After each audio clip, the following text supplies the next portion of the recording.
Benjamin Netanyahu selaku Perdana Menteri Israel menyampaikan pernyataan yang membahas kebijakan terhadap Suriah. Netanyahu menekankan Israel tidak boleh dipengaruhi oleh pesan perdamaian yang disampaikan oleh Al-Julani, pemimpin aliansi oposisi bersenjata Hayat Tahrir al-Syam yang menggulingkan Presiden Suriah Bashar al-Assad. Netanyahu seperti diberitakan Ma'arif pada Senin 16 Desember 2024 mengatakan Al-Julani tersebut adalah seorang jihadis ekstremis yang terkait dengan ISIS dan upaya untuk menampilkan dirinya kepada Barat sebagai seorang ekstremis moderat saat ini tidak memiliki dasar apapun. Netanyahu juga mengatakan Israel tidak ingin berperang dengan Suriah. Ia menambahkan bahwa pihaknya tidak mempunyai keinginan untuk berbenturan dengan Suriah. Pihaknya akan menentukan kebijakan Israel terhadap Suriah sesuai dengan kenyataan yang terjadi di lapangan.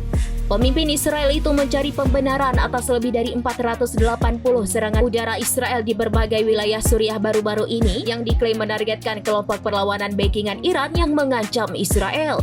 Sebelumnya Al-Julani mengecam serangan udara Israel di Suriah, namun menegaskan Suriah saat ini tidak berniat perang dengan Israel.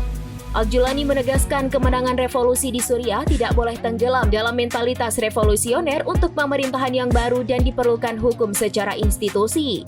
Pemimpin pemerintahan transisi di Suriah itu mengatakan ia mempunyai rencana yang matang untuk memperbaiki kehancuran yang disebabkan oleh rezim Assad yang menguasai Suriah selama lebih dari 50 tahun.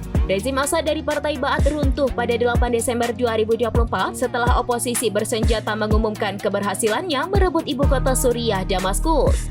Sebelumnya, aliansi oposisi bersenjata Hayat Tahrir al-Syam meluncurkan serangan pada 27 November di Idlib hingga berhasil merebut kota Aleppo, Hama, Homs, dan Damaskus dalam waktu kurang dari 2 minggu. Pemimpin HTS Abu Muhammad Al-Julani mendeklarasikan runtuhnya rezim Assad melalui pidato di Damaskus pada Minggu 8 Desember 2024. Assad dan keluarganya dikabarkan kabur ke luar negeri, namun keberadaannya belum diketahui.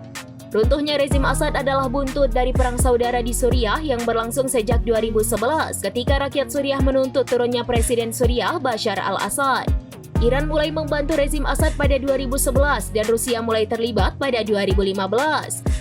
Pertempuran sempat meredup pada 2020 setelah Rusia dan Turki menengahi perjanjian gencatan senjata antara rezim Assad dan oposisi di Idlib sebelum meletus pada tanggal 27 November lalu.